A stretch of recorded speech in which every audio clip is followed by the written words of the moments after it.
Okay. Last night I did the Shackleton Scouts Own on my own. So this couldn't be any better, could it, really? At least I've got double figures tonight. This is great. So thanks to everyone here and everyone there that's turned up. You're part of something bigger than this. So what we're hoping is that this Scouts Own has set off from Gilwell, and it was held at Gilwell on the 5th of September. And then we've held the Scouts Own on Friday in London with the Request team, and it then, luckily, because I turned up, was held at Gravesend last night. I had my wife filming and me reading, and then tonight in Sheerness, and then I'm off to Plymouth on Friday, and Plymouth Scouts are well behind this, so we're going to have all of the Plymouth Scouts coming out to the harbour, and they're going to hear this Scouts Own. It's then going off to Lisbon and Rio de Janeiro and so on, along the route of the original Quest expedition. Now you're going to hear about the Shackleton Quest expedition tonight. So let's formally begin. So I'd like to say a big welcome to Jack, the DC, who's now reading Hello. for us. Thank you, Jack. And Jack is holding the replica plaque. Now we put this plaque up at Gilwell. It cost thousands to design and make, and it was a much bigger plaque, and this is the little replica that we're taking to Antarctica with us. The other one was a little bit too heavy for hand luggage. Okay. Please, before you go, make sure you have a little look at the plaque. It's beautifully crafted, and it was done by stonemason Mark Brooks in Canterbury. So the intention is to pass this Scouts Own on. And as I say, it's representing 100 years ago that Shackleton, Sir Ernest Shackleton, the great explorer, he was here with his ship the Quest just over that wall, literally 100 years ago tonight. Okay, so that's why we're here, and we're going to take it all the way, as I say, to Antarctica and back again. And when we get back, we're then going to take a medium-sized plaque, and we're going to take that up to Scotland, and we're going to take that to Fordell Firs, which is the sort of equivalent of Gilwell in Scotland. And the final plaque will go there, and that will be the end of the Scouts Own.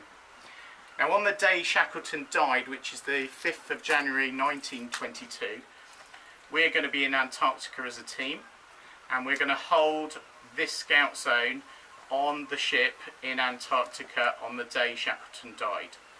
And we're also going to try and encourage scout groups all over the UK and all over the world to hold it that same day with us.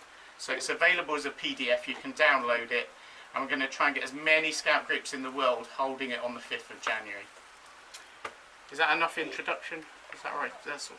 Well, we'll do the formal bit. So each of these volunteers have had their arms twisted, and they're going to read each of their bit out, and if you want to give them a clap, that's absolutely fine, or give us all a clap at the end, but please give them some encouragement, because we're all volunteers taking part in this Scouts Own.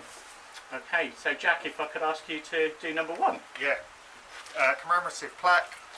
The inscription on this plaque reads as follows: Remember James William Slessor Marr, 1902 to 1965, and Norman Erland Mooney, 1905 to 1945, who took part in the 1921 Shackleton's Quest expedition. Note, the official expedition name was the Shackleton Rowett expedition. However, like many of the expeditions of the heroic age, Heroic's good, isn't it? of a heroic age, it was also referred to by the expedition ship, in this case Quest. The larger commemorative plaque was unveiled on the 5th of September 2021, marking the Request 2021 expedition to Antarctica. 100 years after two scouts sailed on Sir Ernest Shackleton's final voyage of exploration. The plaque was designed by stonemason Mark Brooks from Canterbury in Kent.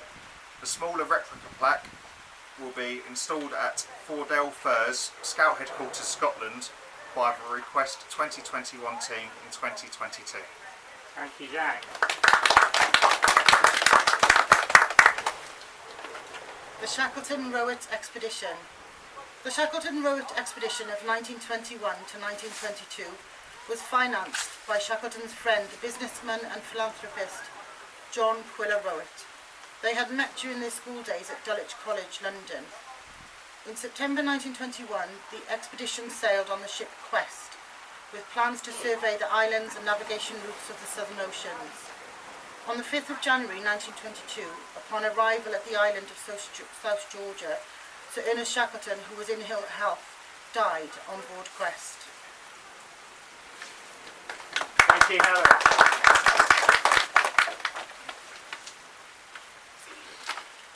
The Boss as I Knew Him, an extract from the Book of the Quest, 1929, by Dr. Leonard Hussey, a member of Sir Ernest Shackleton's last two expeditions.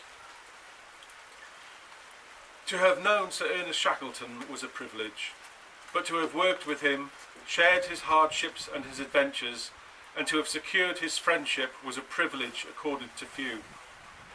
I count myself very fortunate that I was one of those few. He had a great admiration for the Boy Scout movement, so much so that he took two scouts, Ma and Mooney, with us on the last expedition on the Quest. Sir Ernest was one of the greatest Englishmen that the world has ever seen, and we lost our best friend when he went. Still, we try to carry on as he would like us to have done, and we are never tired of talking about him or hearing of him. He is still very much near us, and in carrying on his ideals and his traditions, we feel that he is attaining true immortality, and that as long as English men and English boys can appreciate a true man, Shackleton's name will be held up as an example and as an ideal. He would desire no fitter epitaph than, "He played the game." Stephen. Scouts Ma and Mooney.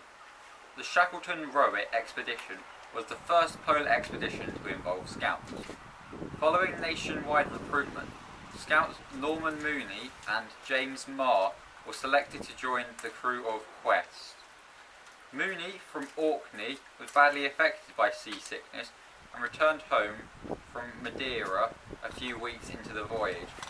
On his return to Orkney in 1921, Mooney registered as a student engineer at the Royal College of Science and Technology in Glasgow.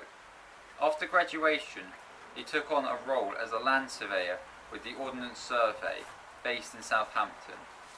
In 1929, Mooney passed the Colonial Survey examination, and he was employed by the Colonial Office as a land surveyor in Nigeria, mapping previously uncharted areas.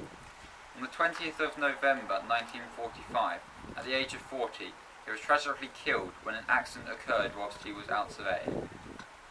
James Marr, from Aberdeen, went on to become a marine biologist and polar explorer in his own right, publishing seminal work on the natural history of the Antarctic krill. In 1943, Marr was selected to lead a covert mission called Operation Tabarian. Tabarian was the predecessor of the Falkland Islands Dependencies Survey, which later became the British Antarctic Survey. In 1954, Marr became one of only 18 men to have received both bronze and the silver polar medals. In 1961, he was appointed president of the Antarctic Club.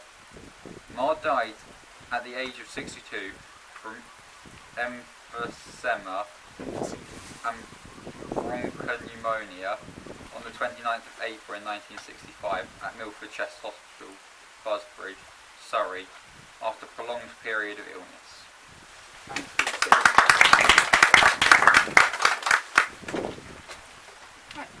Request 2021. The Kent Scouts Request 2021 Antarctic Research Project marks the centenary of the Shackleton Rowett expedition. a team of 10 scouts from Kent and Scotland will explore the waters and islands of the Antarctic during January 2022. In keeping with the spirit of the original expedition, Request 2021 is carrying out research projects with the themes of peace, heritage and environment, and aims to leave a lasting legacy to inspire young people to explore the world around them. The project itself has 10 objectives. Voyage, to participate as members of the crew on the bark Europa on a voyage to Antarctica. The projects, each person will undertake personal projects with the team members presenting their results.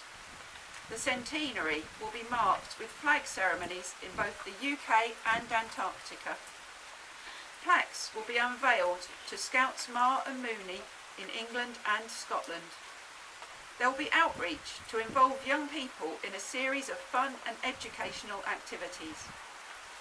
The Thames will host a pre-expedition event at Tower Bridge on Friday the 17th of September, which was very successful.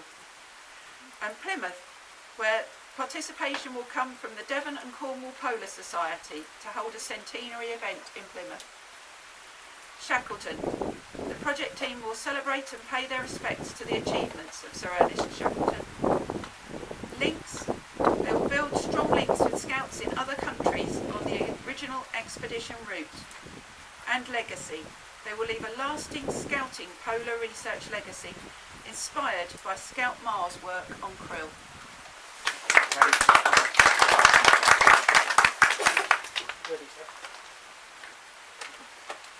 10 to the power of 3. The project can be summed up as 10 to the power of 3. 10 scouting ambassadors, 8 from Kent and 2 from Scotland, sailing on a tall ship to Antarctica, 100 years after the Shackleton expedition quest, back in 1921. Thousands of young people engaged and educated about 3 key lessons of peace, environment and heritage to be learned from this amazing fragile frozen southern continent.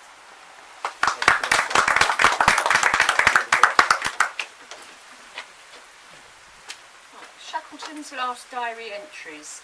Ernest Shackleton died of heart failure in the early hours of the morning on the 5th of January 1922. These last diary entries record his thoughts as the ship approached South Georgia. 1st of January 1922. Rest and calm after the storm. The year has begun kindly for us. It is curious how a certain date becomes a milestone in one's life. Christmas Day in the raging gale seemed out of place. I dared not venture to hope that today would be as it was.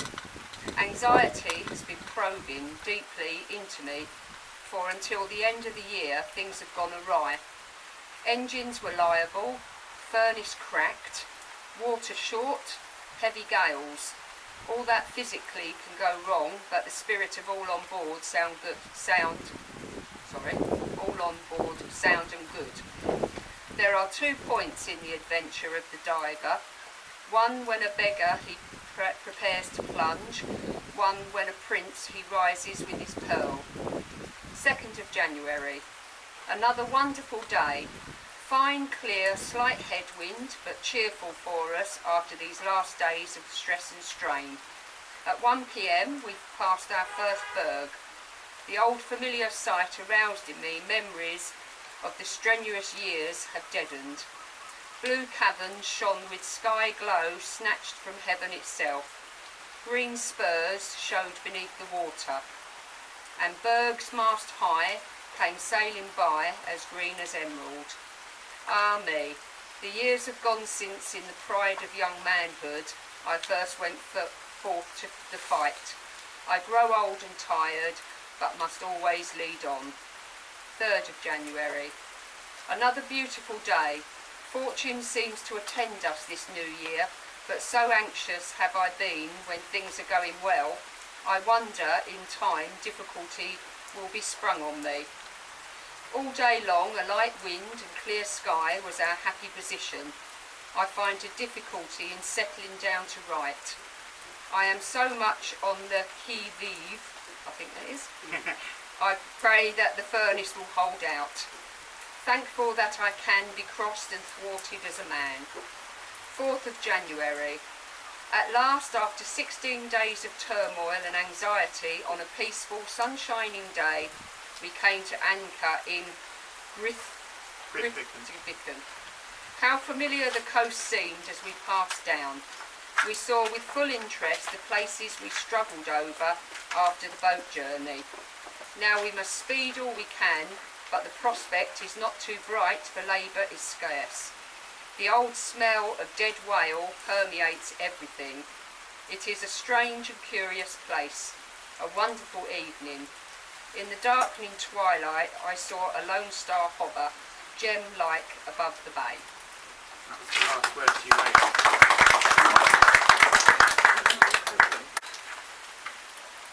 And so, for those following on to the Antarctic, it's quite appropriate that there's a poem from Robert Harding from the Book of Quests, and it is called Following On. Following On. It's full of humour, but it will astound you. Why am I here, a young lad little known to fame, refilled his pipe and poked the log fire into flame? Away on the skyline frowned a snow-capped peak. Around him lay the desert, white and bleak. The grey gull's screams were ominous to hear. Why am I here? No answer came. The cold wind moaned, the boom of cracking ice a sound of dread. In the fire's red glow his nimble fancy roamed, and winged a hero's motto through his head. Never, never the last endeavour, never the lowered flag, and it emerged with the roar of the waters and the blast from the icy crag. Why am I here? To do such work he nobly left behind, to tread his trail in storm and freezing wind, his ache to feel, and also strength of heart, to be like him and bear the harder part. To fight that polar mountain, stark and drear, that's why I'm here. Thank you for that. Baden Tell's introduction in the Book of the Quest, 1929. Nothing is impossible. Nothing is impossible if we set our minds to it. 21 years ago, there were 25 scouts in the world. If anyone had said, we'll go on and raise 2 million of them, distributed in every country over the globe, one would have said, no thank you, impossible. But the Jamboree this year will show that the impossible has been attained in the short space of 21 years. In our work with the boys, we can do a lot to lift the poorest and most hopeless out of their slough and give them hope and aspiration. We can hold up to them the innumerable histories of self-made successful men whom in their early days such a future would have seemed impossible.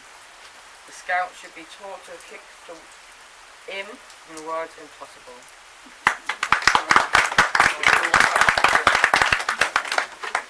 Thanks, Becky. Let's finish with the reading of the final words from Ma's 1923 book, Into the Frozen South. And now I can hardly believe that it was all true, yet it was true, gloriously so. I too have sinned and known and learnt. I too have companioned with the great souls who helped to make our island history. Sir Ernest Shackleton, Commander Frank Wild, and the others, all great of heart and fearless of soul, had been my shipmates and my friends.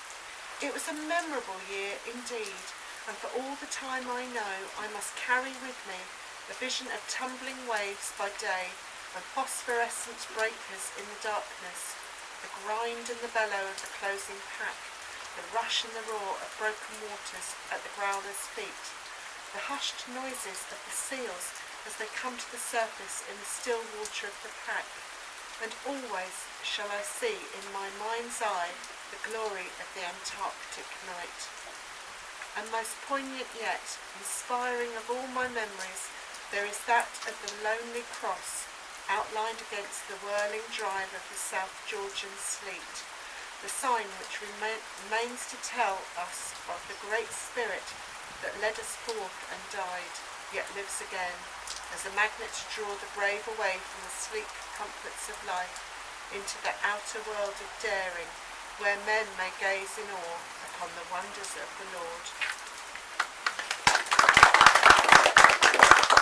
Okay folks, that's the official end.